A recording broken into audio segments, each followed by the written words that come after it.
New era, souffle ci big game, take it to the next level. We don't want the same, dañuy tooj baar bi yégal suñu mën di law tas ñu ëpp la pas loolu tax ñu brisé game bi dëkk di def tâche takk brassard doon sa capitaine.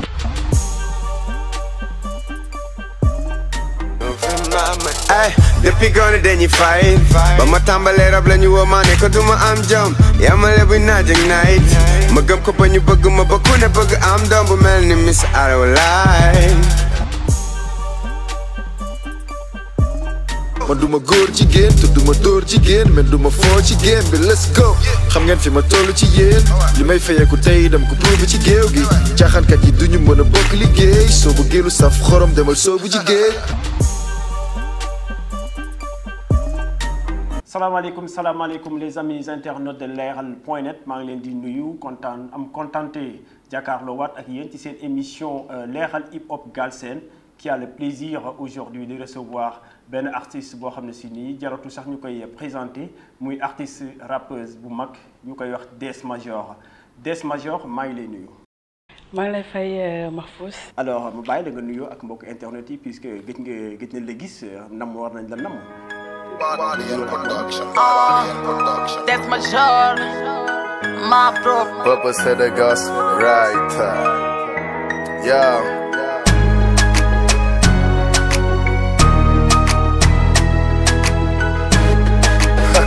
That's I see you.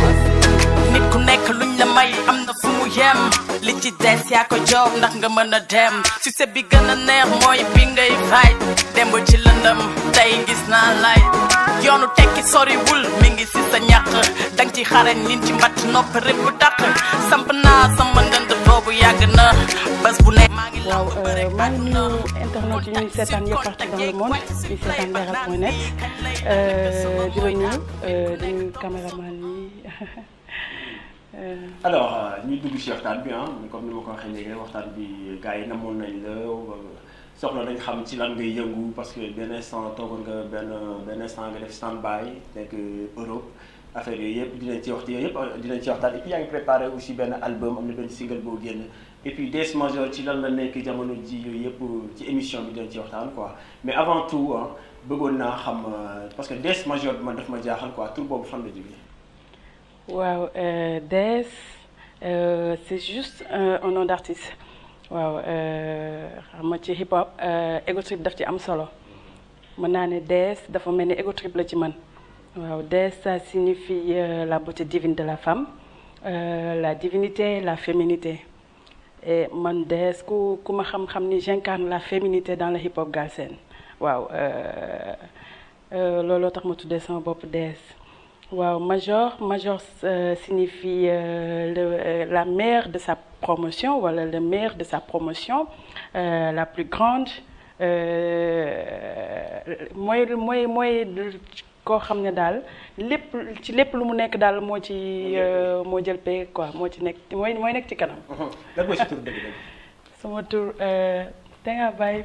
non parce que gars yi nañu xam jékki-jékki rek di benn Des Major noonu te Des Major c'est pas sénégalais c'est pas sénégalais Des Major bu ñu waxee tur bi dinañ xam ne kii tuddul noonu quoi.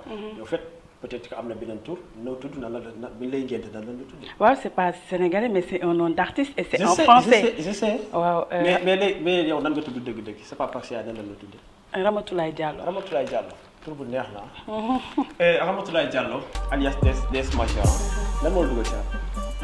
waaw li ma dugal ci rap l'amour la passion.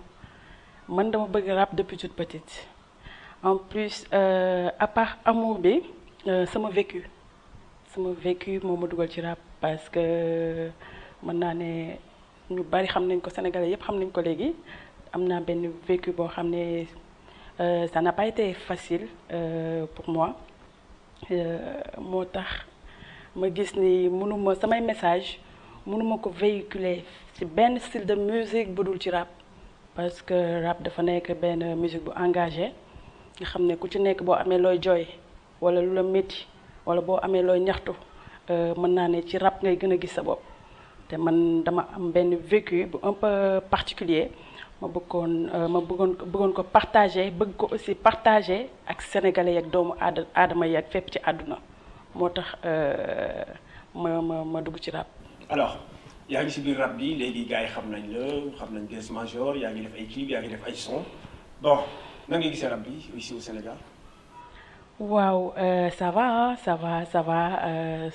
ça marche boo xoolee nouvelle génération bi fi nekk nii tey c'est des jeunes talentueux ambitieux professionnels ni mën lu ñuy def man je dis bu ñenn ñi ne peut-être sénégalais am nañu leen dàkk rap man dama naan déedéet parce que boo xoolee jeunes yi tey leur niveau mën naa ne beneen level la. waaw peut-être il y a un problème le problème mooy Sénégal amul industrie musicale te mën naa ne le mbalax a pris le dessus moo tax peut-être rap bi parfois muy compliqué si jeunes yi lu mel ni man ak samay morom nouvelle génération bi tout parce que amul industrie musicale. donc le rap ne nourrit pas son homme. pour le mën naa ne ba benn moment léegi maa ngi gis mën naa ne. un an ci gannaaw ba tey jeunes yaa ngi commencé comprendre parce que tey da ngay génne album doo jaay da ngay génne single doo jaay léegi gars yi ñu ngi dem ba comprendre di suñu génnee seen album dugal ko ci site de téléchargement yi streaming yi dugal ko peut-être ci yenn jéem a organiser ay concert def ko ci ay stade def ay entrées loolu ça leur permet de vivre de leur art. mën naa ne benn stratégie la parce que Sénégal mën naa ne jeunes yi duñu vivre seen art mais loolu stratégie la bu bees et maa ngi koy rafetlu. donc rap bi ici au Sénégal bon gars yi génn ñu ci quoi sans biir nii yéen rappeurs yi gisu leen seen bopp ci. non léegi ñoo ngi ci gis suñu bopp. mën naa ne mooy li ma la wax sànq peut-être un an ci gannaaw c'était compliqué 2 ans ci gannaaw. waaw c'était compliqué mais léegi maintenant ñoo ngi ci gis suñu bopp gis nañu yoon bi waaw te peut-être ça se limite juste ici au Sénégal mais d'ici peu partout dans le monde dinañ xam le rap sénégalais am na mën naa ne am na ay suñuy mag yi fi nekk di def rap depuis des années comme nga ne benn Fada Freddy benn Ndongo benn Awadi benn Keyti benn Xuman benn comment dirais-je Degeti ils sont connus partout dans le monde peut-être tey ñun il est temps aussi jeunes yi ñu xam leen ñu représenter Sénégal fépp ci àdduna te man ci tànk yooyu laa nekk di dox. ci tànk yooyu nekk di dox comme ni ma ko waxee léegi les amis internautes qui nous suivent à travers le monde fait yéen a ngi ci seen émission leeral hip hop Galsen tey ñu invité artiste bu mag di Des Major di yëngu ci wàllu hip hop fii ci Sénégal bokk ci jigéen ñi nga xamante ni ràññee na leen bu baax ci le monde hip hop ici au Sénégal. Des Major sànq wax ko ci biir ay wax nga ni mbalax bi dafa nekk au-dessus quoi. est-ce que mën nañu séntu Des Major mu def mbalax. Non.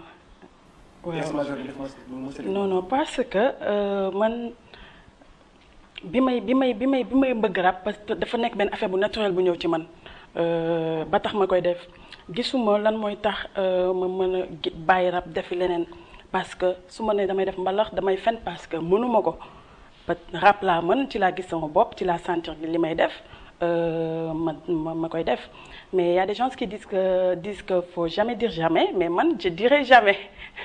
waaw parce que du ma def mbalax waaw parce que mënuma ko du sama affaire du sama yëf ku nekk li ko yàlla may ku nekk li ko yàlla jagleel peut-être mbalax suñu musique la on est fiers de l'écouter tous les jours man j'adore les mbalaxman j'écoute leur musique waaw dañ may bégal et tout mais aussi je suis rappeuse te ci li may def aussi maa ngi ciy bégal doomu aadama yi nit ñi ñoo ngi ciy gis seen bopp sénégalais yaa ngi ciy gis seen bopp dafa dem ba léegi sax loolu dañ ko démystifier affaire mbalax rap non dafa dem ba léegi mbalax maa ni rappeurs yëpp benn avant mbalax maa ni ak rappeurs yi dañ doon clashante rappeurs yi naan non kii day def mbalax dugg na fël na fii mais dafa dem ba léegi loolu c'est démystifier loolu kenn dafa dem ba rappeurs yi ak mbalax maa ni léegi ñoom ñëpp benn lañu dañuy partager ay concerts man j'ai partagé des concerts avec beaucoup de mën naa ne li ma partagé ay concerts ak ay mbalaxmaan dafa bari je respecte les mbalaxmaan dañuy def lu nice dañuy bégal mooy suñu musique waaw rap nekk loo xam ne ñun dañ ci gis suñu bopp en tant que jeune di ko def mu nekk loo xam ne tam c'est une musique internationale universelle partout dans le monde il faut y a du rap ñun ñuy représenter loolu mu nekk on est fiers ci loolu. en parlant de clash nan nga gisee clash bi fii ci le milieu hip hop sénégalais ces gars yi clash yi clashante ci biir saagante xasante affaire yooyu yow en tant que rappeuse nekk ci milieu bi nan nga ko gisee. waaw clash ci hip hop la bokk mën naa ne ci benn pàcc la ci hip hop ci la bokk man je dirais que c'est pas méchant du lu garaaw man ci li ma jàpp parce que dafa bokk ci hip hop peut-être ni xamul rap ñooy ne non jeunes yi waruñu di clashante et tout clash dafa bokk ci rap. waaw ku ci sentir ni mën nga clash sa moom peut-être gis nga loo koy mën a clasher xam nga la lay bañ ay rappeurs yuy clash benn rappeur te gisuñu lenn luñ ko mën a clasher peut-être le rappeur il est moo nekk ci kawam bëgg na rappeur bi may ko loxo mu yéeg peut-être mu koy clash loolu laa nanguwul mais bu fekkee yow gis nga loo ko war a clasher clash ko mais clash pour se faire du nom pour se faire un nom clash pour nit ñi wax ci yow clash pour def buzz amul sens parce que ki ngay clash dina xam ne yow mi li nga koy clasher amul sens da nga ko bëgg a clash pour may la loxo nga yéeg. waaw man loolu laa d'accord waaw je suis pas d'accord. ok donc comme ni ko waxee clash ci rap la bokk. donc ci rap la bokk mu ñu ko fi génne. ci yoon yaa ci la bokk. en fait yaa ngi woon Paris def nga fa ay weer. ouais bon da nga làqatu woon di liggéey wala lan nga doon def Paris.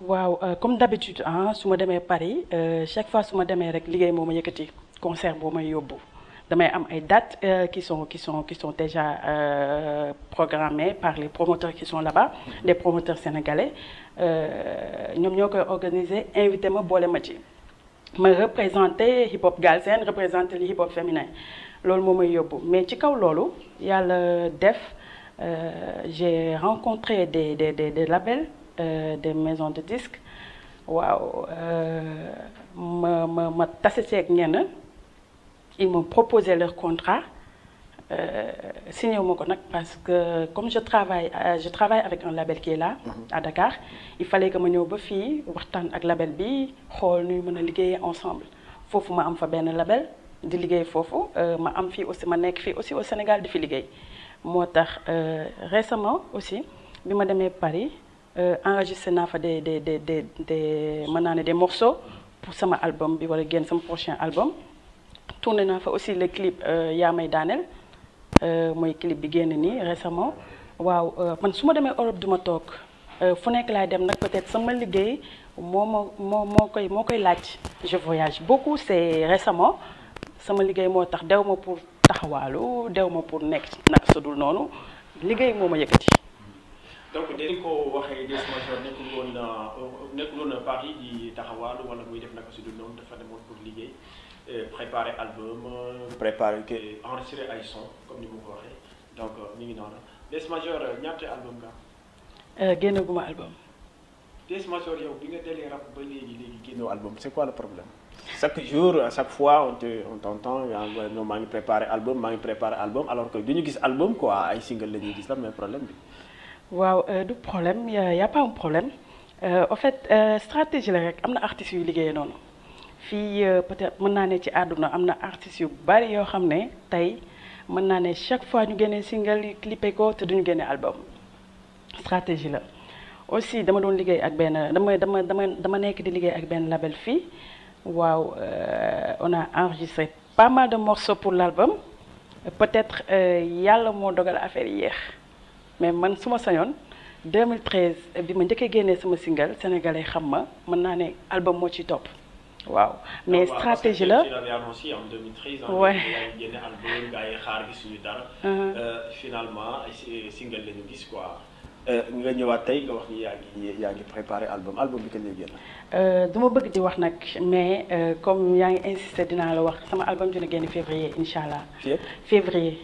musuma annoncé date musuma annoncé mois mais cette fois-ci je vais le faire parce que samay fan dañoo soxla sama album. waaw non yàggatul parce que li ci des bareetul maa ngi ne je dois retourner à Paris. terminer yenn son am na yenn beat yu ma jëlee fii yóbbu ko foofu wala def ay affaire liggéey naa ci texte yi ba pare fii enregistré rek laay dem def foofu aussi sama label bi nekk fii ñoo ngi teg ay affaire pour album bi génn en 2018 ci loolu lañ nekk te yaakaar naa bu neexee suñu borom dina génn février 2018 bu neexee yàlla. Déesse Majeure est trop critiqué par rapport à son accoutrement. gis nañu ni ngay solo si clip yi même si say photos dañuy gis ni da ngay def ay photos c'est presque nu li ngay sol dafa grave ah dafa grave les gens en parlent. Presque nu. Oui, les gens en parlent. Pourquoi ce style? Non, pas presque nu. Musuma solo presque nu. Musul am. Non, photo yi ñu ngi fi ah. waaw photo yi ñu ngi fi peut-être photo yi ñu ngi fi clip yi ñu ngi fi vidéo yi et puis gis nañ ci vidéo yi dañuy laaj sax kii est-ce que sénégalaise la affaire yi parce que ni ngay tourner ci clip yi les manières l'accoutrement. Peut-être trop sexy, mais ouais. Pas. C'est trop sexy, oui. Nu. C'est juste trop sexy. Non. Ouais, c'est trop sexy. C'est pas presque nu. Là, mais c'est trop sexy quand même. Wow, trop sexy. J'accepte. Ah, c'est trop sexy. Wow. Loolu mën naa ne ci gannaaw tuuti la woon. Ci gannaaw tuuti laa doon solo noonu waaw mais sénégalais yu bari dem nañu ba xam ni lu bari wàññi naa ko. Lu bari wàññi naa ko ni may solo. mais wàññi bi li nga wàññee nii cela veut dire que bon est-ce que du da nga comp tuuti rek parce que tamit li nga doon solo bu njëkk ak léegi nii y a pas grande différence. Ah si y a une grande différence. Ah mais amul différence parce que li ngay sol pratiquement sa yaram dafay nekk si biti et puis c'est trop sexy c'est non gën naa sol loo xam ne sama yaram bi yëpp day nekk ci biti naa sol comme normal comme toute jeune. Je vais te dire quelque chose ma frousse man dama naan dañ ma sonal. Pour te dire la vérité dañ ma sonal. Non dañ ma sonal ñëpp comprendre nga. non ñan ñoo la sonal ñan. non. nit ñi quoi nit ñi sénégalais yi non pas sénégalais yëpp pas sénégalais yëpp parce que sénégalais yu bari ils se retrouvent si ni man ni may solo. waaw jeunes yu bari se retrouvent si man ni may solo bëgg nañ Déesse Majeure bëgg nañ style Déesse Majeure bëgg nañu musique Déesse Majeure. tout sama fan yi yëpp tey boo gisee ñu topp ma parce que dañoo bëgg li may def bëgg sama musique bëgg ni may solo. waaw du ñàkk nag am ñoo xam ne ni may solo peut-être du leen neex waaw mais bi loolu amee génn naa wax ñëpp que man wàññi naa lu bari te depuis boobu damaa wàññi. depuis boobu dama wàññi lu bari mais kay mënoo bàyyi. non wàññi naa non attends je suis une jeune. man mais jeune nga solo. jeune là aussi je fais du nga solo décemment. non je m'habille décemment je suis décente. non. Attends, je vais te dire. Man dama ne parfois les gens sont injustes parce que mënuma comprendre. Il y a beaucoup de gens ak beaucoup d'artistes ak beaucoup de sénégalais yoo xam ne tey ñoo ngi solo nu leen neex. Pour te dire la vérité. Il y a beaucoup d'artistes sénégalais ay artistes sénégalais yoo xam ne fii biir Sénégal ñoo ngi solo nu leen neex. Comprendre nga. Benn Déesse Majeure bu solee dara même li mu sol bu yuwee wala bu muuree yaramam yépp. bu benn pantalon tafoo ci yaramam sax ñu non li mu sol dafa ne ñàpp ci yaramam pour te dire la vérité te artistes yooyu ñoo ngi solo nu leen neex kenn du leen wax dara mais Déesse Majeure bu solee dara rek ñu wax. Y a même un ami qui m'a dit Déesse fekk un jour ma ne ko man xam nga lan moo ma jaaxal mu ne ma lan ma ni ko Sénégal man su ma solee dara publier ko. ñu commencé wax Déesse Majeure li mu sol te am na artistes yu nekk fii Sénégal yuy solo pire que Déesse Majeure di sol mën naa ne benn yoon laa sol loo xam ne gisaguma artiste bu ko sol mooy li ma soloon show of the year. show of the year non graaw loolu. non lan nga solo parce que non wax ñëpp gis nañ la laa sol yow gis nga li ma sol du ma ci dellu non sérieusement gisuma ko je suis désolée mais du ma ci dellu. ma fuus waaw ñëpp gis nañ li ma soloon foofu peut-être accoutrement boobu mën naa ne gisuma kenn ku ko sol Sénégal. waaw maa ko njëkk a sol te bi ma ko defee bi ma solee loolu ba xam ne mën naa ne choqué na ñenn ñi dama jéggalu bi mu choqué ñenn ñi dama jéggalu mais am na leneen li ma fi solaat snap ñu jàpp ma si tëj ma si mais boobu jéggalu ma parce que dama xam ni parce que dama xam ni li ma sol c'est pas grawul short la ak débardeur sénégalais yëpp ay sol loolu sénégalaises yëpp ay sol loolu. xam nga yow en tant que artiste aussi war nga joxe benn image bu nice boo xam non loolu et puis yow soo defee gars yi soo defee da nga am ay idole ci gannaaw da nga am ay fans yoo xam ne si nii loo def dañ koy toppandoo donc war nga xool bu baax li ngay def ngay solo parce que yow référence la quoi. référence nga war a doon attends bon mais depuis lors depuis après loolu est-ce que kenn mën na génn taxaw ne Déesse Majeure de bi mu waxee ne wàññi na yenn colin yi ba tey Déesse Majeure génn na solaat leen après depuis loolu déggatul mais dama def stand-by waaw ok parce que dama def benn stand-by dama def benn arrêt xam nga parce que il fallait que wax yi wàññeeku ba ñenn ñi noppi tuuti. est-ce que kaso bi la dugal moo la xaw a yàq. mais non attends yar ma comme nan.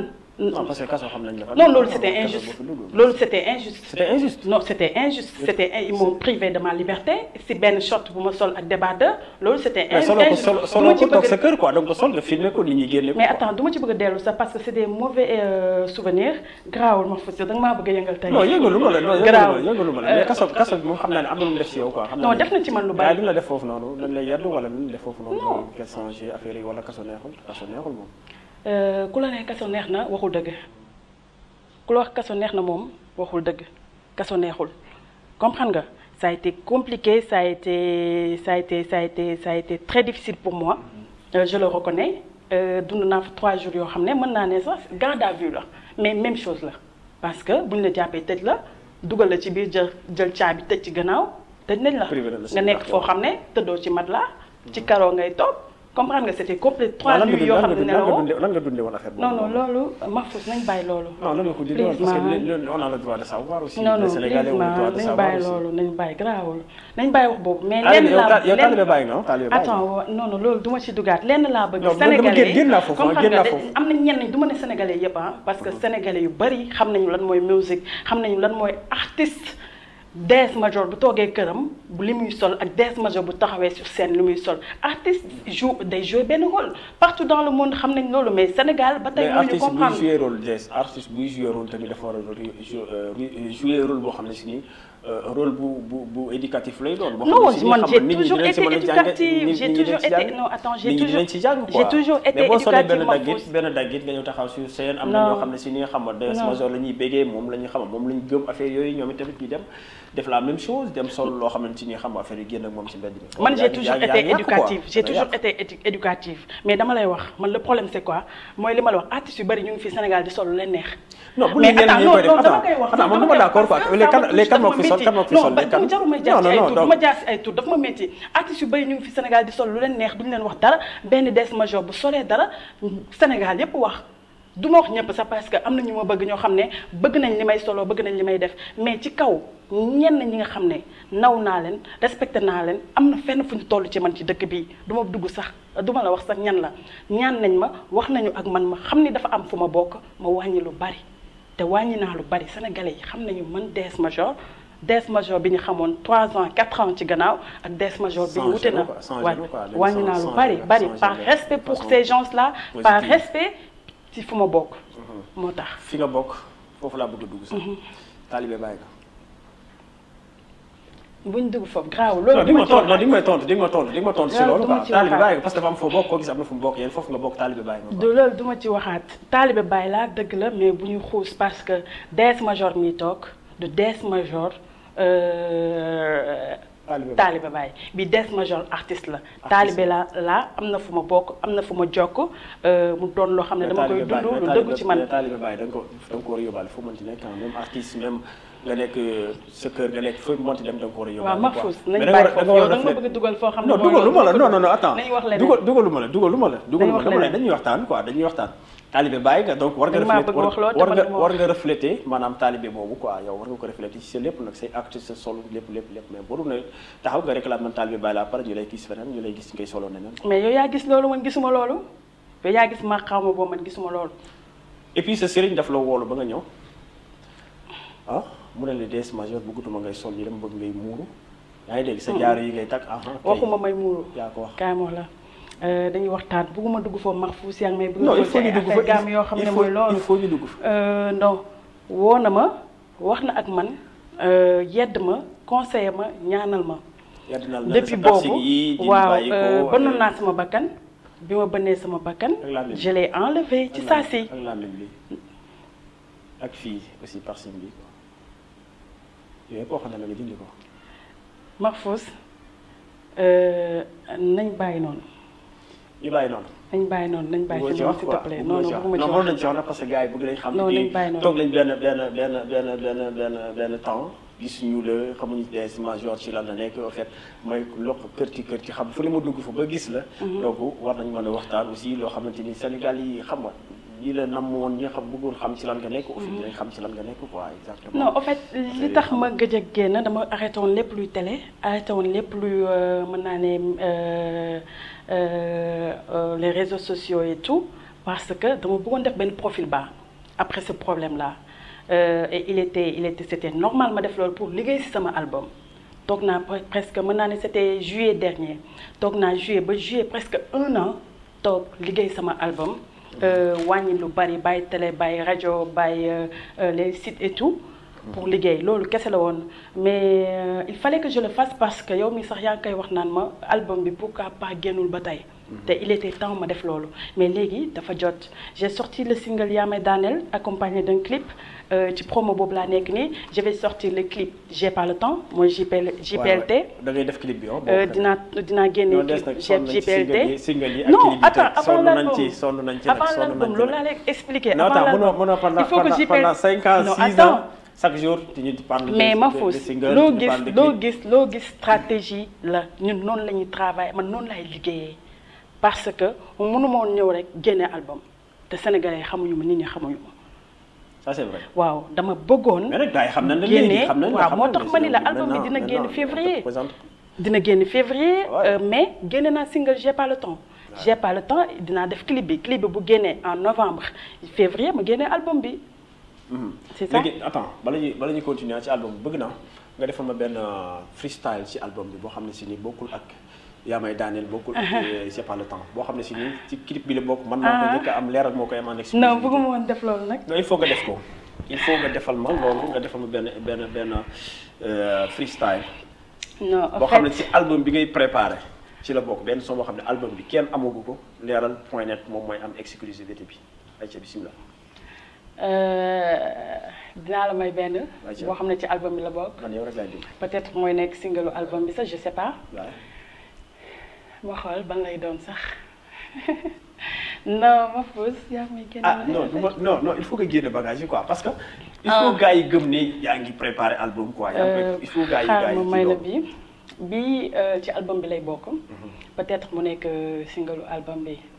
mu nekk benn son boo xam ne je l'ai dédié à ma mère. à toutes les mères du monde parce que boo nekkee jigéen nekk ndaw. parfois ngay toog sa wetu yaay bi nga nekkee xale parce que man sama yaay yaruma mais waaw bi ma gënee nekk ndaw dama daan toog sama wetu yaay ñun waa Casamance lañu waa Ziguinchor sama région natale fa laa juddoo waaw su ma daan toog ci wetam parfois muy tàndu ceeb wala muy muy bees dugub waaw parfois mu koy def dafa am lu bari lu ma daan dénk waaw lu bari lu ma daan dénk ci àdduna naka la tëree naka lay demee tey àdduna mel na ni mais fii ak d'ici 5 ans 10 ans 20 ans àdduna nii lay mel est-ce que loolu mën nga ko def sa bopp sama yaay daf tax ma ko daan wax boobu maa ngi nekkoon xale bu ndaw moo tax woy bi noonu la demee mi ngi tudd non grawul parce que ni mu tudd mooy nekk ci sur album bi moo tax bëgguma ko wax ok gémmiñu yaay nopp doom li nga ma doon wax tax ma am jom bi may am 7 ans di toog sa wet di la jàppale ngay tànn ak sebet liggéey nga sama kër baay dara jomb ma àdduna du kër baay dara yomb ma filofi ji ngay góob foog asamaan xiin taw bi mën a soob bés bu nekk ak lu muy misaal muy mbégte wala tiis bés bu nekk ak lu muy misaal doom demal di nga gis y aura des hauts y aura des bas baisse jamais les bras y aura des hauts y aura des bas baisse jamais les bras maman me l'avait dit maman me l'avait dit maman me l'avait dit maman me l'avait dit elle me l'avait dit, elle me l'avait dit. Baisse jamais les bras, elle me l'avait dit, elle me l'avait dit. Dina métti ba nga saalit foog ne dootul jeex jàmbaar dëgg du xaddi fii loo fi muñ day jeex gëmal ni bés boo yeewu dee fi la soxoro ku baax nit ku nekk jege si la boo amee ñëpp fekk si la boo ñàkkee ñëpp daaw la àdduna bi tey noonu la xaritu démb noonu tey paaka la ñuy daas bëgg la rey góoru tey bari jaaxaan yenn gel yi jox leen xaalis rek ñu jaaxaan bés mu nekk ak lu muy misaal muy mbégte wala tiis bés mu nekk ak lu muy misaal doom demal di nga gis y aura des hauts y aura des bas baisse jamais les bras y aura des hauts y aura des bas baisse jamais. boobu neex xam naa ni titre yaay la non non du yaay non yaay la non sàcc naa ko quoi yaay la xam naa ne la ngay génn album bi moom non du yaay Des Major ci sa single bu mujj dama dégg nga ne yaa may daaneel. Des Major kan moo koy daaneel. kenn non Des daa di wax. kenn daaneel ma man sénégalais yi may daaneel. sénégalais ñoo daaneel. waaw fan Des Major yi ñoo may daaneel. Des Major mi ngi ak kenn mi ngi ak góor ci àddunaam quoi. non kenn nekku fi. non je suis célibataire. mën naa ñëw kenn non kenn bu mu ñëw parce que damay liggéey. waaw mais est-ce que non jigéen nga est-ce que yaa ngi xalaat yow am jëkkër en fait am famille. waaw en fait jullit là c'est normal bépp jigéen ñaan nga yàlla un jour am famille am ay njaboot te man maa ngi koy ñaan yàlla suñu borom mais instant yi ne dama nekk ci liggéey dafa am pas mal de choses yoo xam ne mi ngi sama kanam vraiment bëgg naa réaliser rêve yooyu ba ci kanam incha allah. bu neexee suñu borom mais liggéey ba kañ parce que les années passent bi aussi soo jàppee da ngay liggéey affaire yooyu xam nga ci oublie la famille ci oublie que ci femme da nga war a am foyer gérer sa famille affaire yi est-ce que yaa ngi xalaat loolu.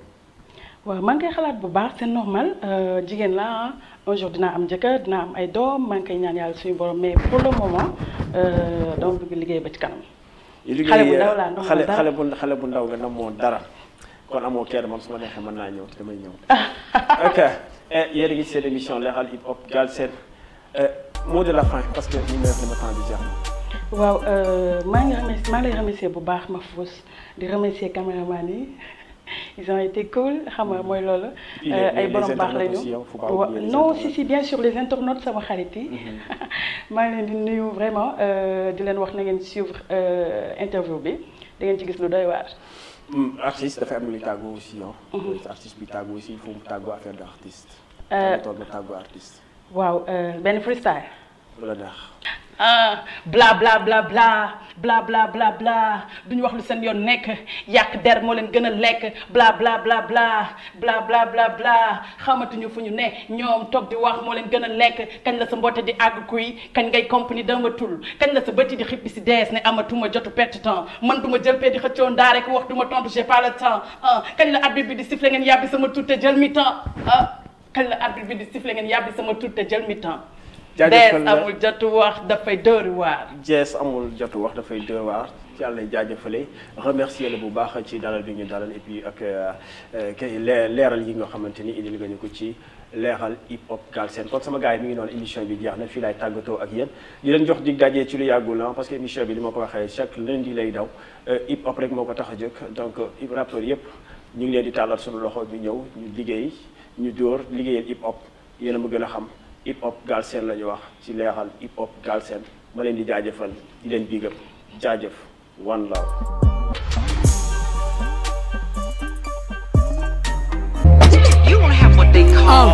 New era, souffle ci big game, take it to the next level. We don't want the same, dañuy tooj bar bi yégal suñu mën di law tas ñu ëpp la pas loolu tax ñu brisé game bi dëkk di def tâche takk brasse doon sa capitaine.